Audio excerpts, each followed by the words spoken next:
I'd been driving all day, trying to make it to my sister's house before her birthday party the next morning. The sun had long since set, leaving me alone on a desolate stretch of highway.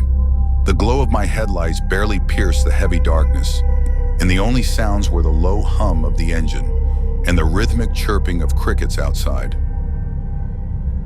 Around midnight, I spotted something ahead on the shoulder of the road. It was a man. He stood there, motionless, with his thumb outstretched. He was wearing a plaid shirt and jeans, and a small, worn backpack hung off one shoulder. Against my better judgment, I slowed the car, rolling to a stop a few feet ahead of him. A part of me felt an inexplicable pang of guilt, imagining him stranded and helpless in the middle of nowhere. Maybe he'd been walking for hours, or maybe he had no one else to call. The thought of leaving someone behind in such isolation gnawed at me, even as unease settled in my stomach. My gut twisted, but I rationalized it away. Maybe he was stranded or in trouble. I rolled down the window. "Where are you headed?" I asked, keeping my tone neutral. He leaned down to look inside, his face partially illuminated by the dim interior light. "Just up the road," he said. His voice was calm, almost too calm. "Not far." I hesitated. There was something about him that set me on edge, but I couldn't pinpoint it. His eyes were dark and unreadable, and his expression was oddly neutral. Still, it was late, and I was tired. "Hop in," I said, forcing myself to sound casual. He climbed into the passenger seat, setting his backpack carefully on the floor between his feet. As I started driving again, I noticed his hands. They were dirty, the nails caked with something dark. Mud, maybe, or something else. I shook off the thought and focused on the road. For a while, we drove in silence. The tension in the car was palpable. I could feel his eyes on me, studying me, though I kept mine fixed on the highway. Finally, he broke the silence. "You ever hear about that stretch of highway?" he asked, his voice low and casual. I frowned, glancing at him briefly. "What about it?" "People say it's cursed," he said. "A lot of folks go missing around here. Cars break down, accidents happen, that kind of thing." I swallowed hard, gripping the wheel tighter. "I hadn't heard that." He shrugged, a faint smile playing on his lips. "Guess you're lucky so far." My unease deepened. I tried to steer the conversation away, but he kept talking, telling strange, unsettling stories about disappearances and unexplained phenomena. His tone was calm, almost detached, but the content of his words made my skin crawl. As we passed under a flickering streetlight, the dim glow momentarily illuminated his backpack. My eyes flicked down, catching a glimpse of its contents. The zipper was slightly open, revealing a coiled length of rope, the silver edge of duct tape, and what looked like the handle of a knife. My stomach dropped, a cold wave of fear washing over me. I turned my eyes back to the road, forcing myself to stay calm. Had he noticed me looking?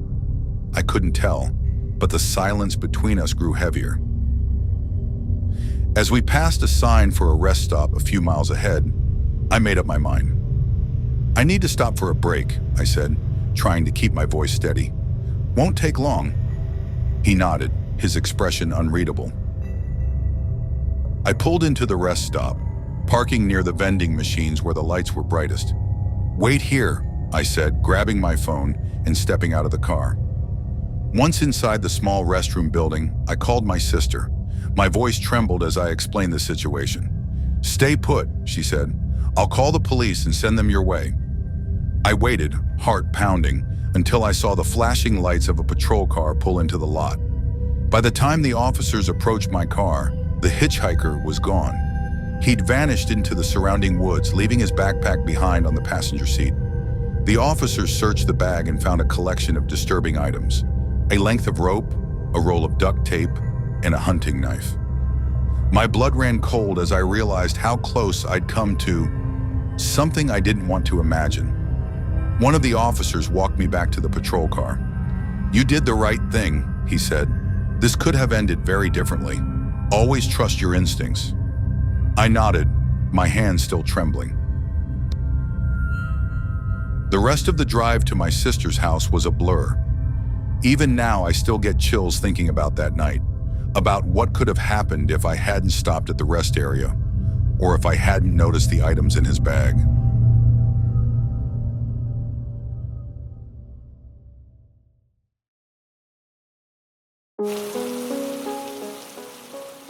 It was just after midnight when I found myself driving through the vast, empty desert. The sun had long disappeared, and the landscape stretched out in front of me like an ocean of sand and scrub. I had been on the road for hours. It wasn't the most exciting drive, but it had been uneventful until now. I turned up the radio, hoping the music would help keep me alert. The static filled the car, muffling the soft rock station I had been listening to.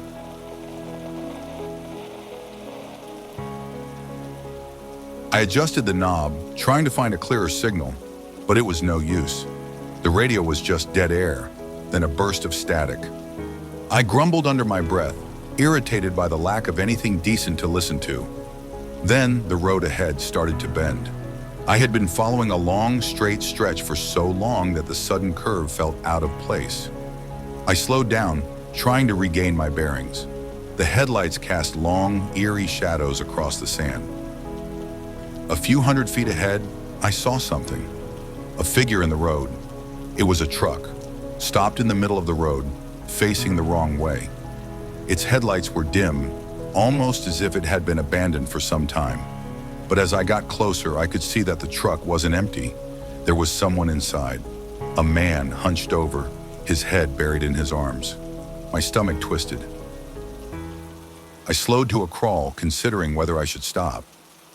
Maybe this person needed help, but something felt off.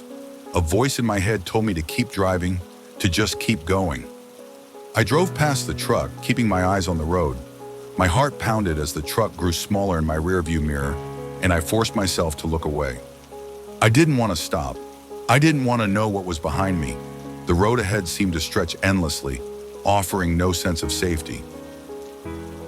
I pressed down harder on the accelerator, desperate to put distance between myself and the figure I had seen in the truck. The voice continued pleading until it was drowned out by the rush of wind outside the car. I focused on the headlights, trying to stay on course, but my nerves were shot. My eyes flicked to the rearview mirror again, and for a split second, I thought I saw the truck's headlights in the distance, moving. But no, it couldn't be. It was just the darkness playing tricks on me. I kept driving. Every part of me wanted to pull over, to turn around and check, to make sure the guy in the truck was okay. But another part of me, the part that had been whispering to me to keep going, told me not to, told me to stay away. It wasn't until dawn that I made it to a gas station. I pulled up, shaking, and stepped out of the car. My legs were stiff, my hands still trembling. I went inside, bought a coffee, and tried to calm my nerves. But as I stood there waiting for my drink, I overheard a conversation between the attendant and a trucker who had just pulled in. The trucker was talking about a wreck just a few miles down the road, an abandoned truck that had been there for days. "That old truck on the side of the road?" the trucker was saying. "Yeah, that's been there since the accident a few days ago. The driver didn't make it, came around that curve a little too fast and lost control. They pulled the body out after the accident, but nobody got around to moving the truck yet." I froze, my coffee cup suddenly feeling heavier in my hands. "The body was removed?" the waitress asked, her voice carrying a trace of disbelief. The trucker went on, detailing how the wreck had been reported and how no one had been able to get the truck moved yet. It was the same truck I had seen. My mind raced, piecing everything together. The man I had seen in the truck, hunched over, head buried in his arms. He had been dead. The chilling realization hit me like a punch in the stomach. I left the diner not long after, shaken but resolute. I haven't driven through that stretch of desert at night since. And every time I pass by during the day, I can't help but glance toward the curve, wondering what I saw that night.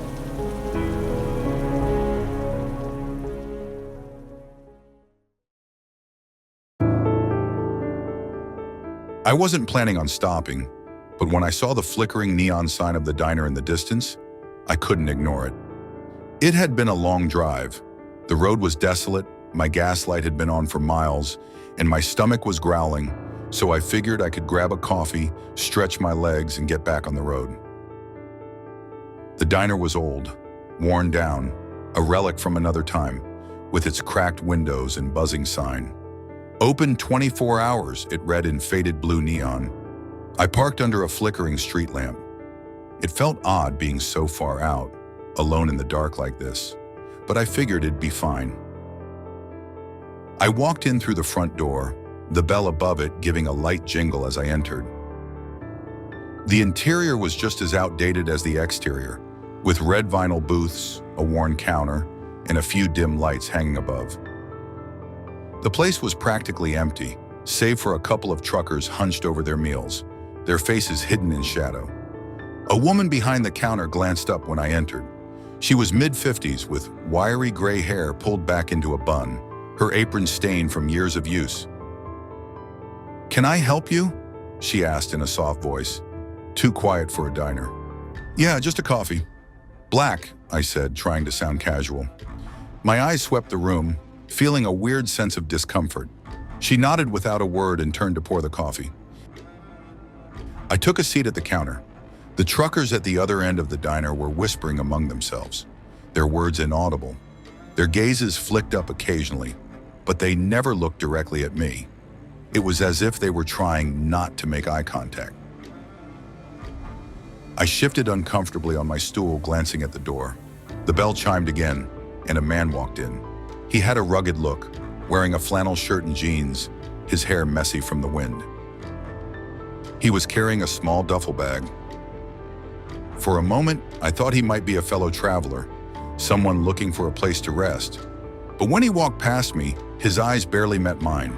He gave a tight nod to the woman behind the counter, and she responded with a quick, almost mechanical smile. He sat down at a booth in the far corner, and for some reason, I couldn't shake the feeling that something was off about him too. His movements were too stiff, his back too rigid, as if he was always on edge, constantly alert. I glanced back down at my coffee, telling myself I was just tired, just being paranoid. But then the man at the booth stood up. His chair scraped loudly against the floor, making me jump. He was staring directly at me now, his eyes cold, not the kind of gaze you'd expect from a fellow diner. It felt predatory. My heart began to race. I stood up, trying to act casual, but it wasn't working. The man took a step toward me. I could feel the tension in the air, like something was about to snap. The truckers weren't looking up anymore. The whole diner had gone eerily still. "Just passing through?" the man asked, his voice low but not friendly. "Yeah," I replied, trying to sound normal. "Just a quick stop. Headed out soon." He didn't respond immediately.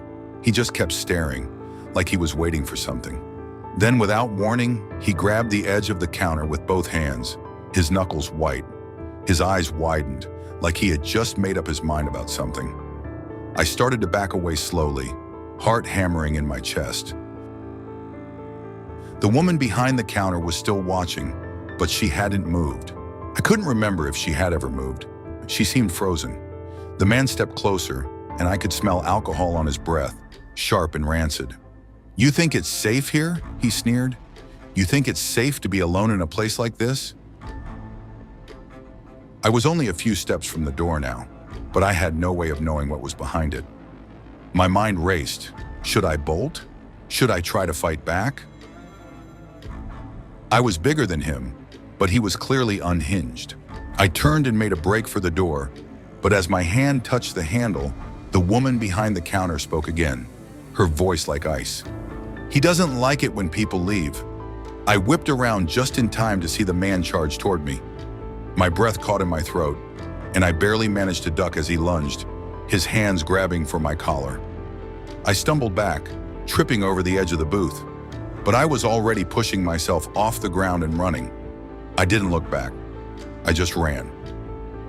My car was parked under the flickering street lamp, but it felt miles away.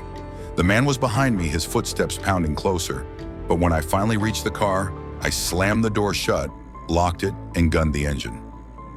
When I finally made it back to the highway, My heart was still pounding, and my hands were shaking on the wheel. The diner was behind me now, the lights dim in the rearview mirror. But the one thing that stuck with me was the woman's voice. The way she had said it, so casually, like she knew exactly what was going to happen, like she had seen it happen before. I will never stop at a diner like that again.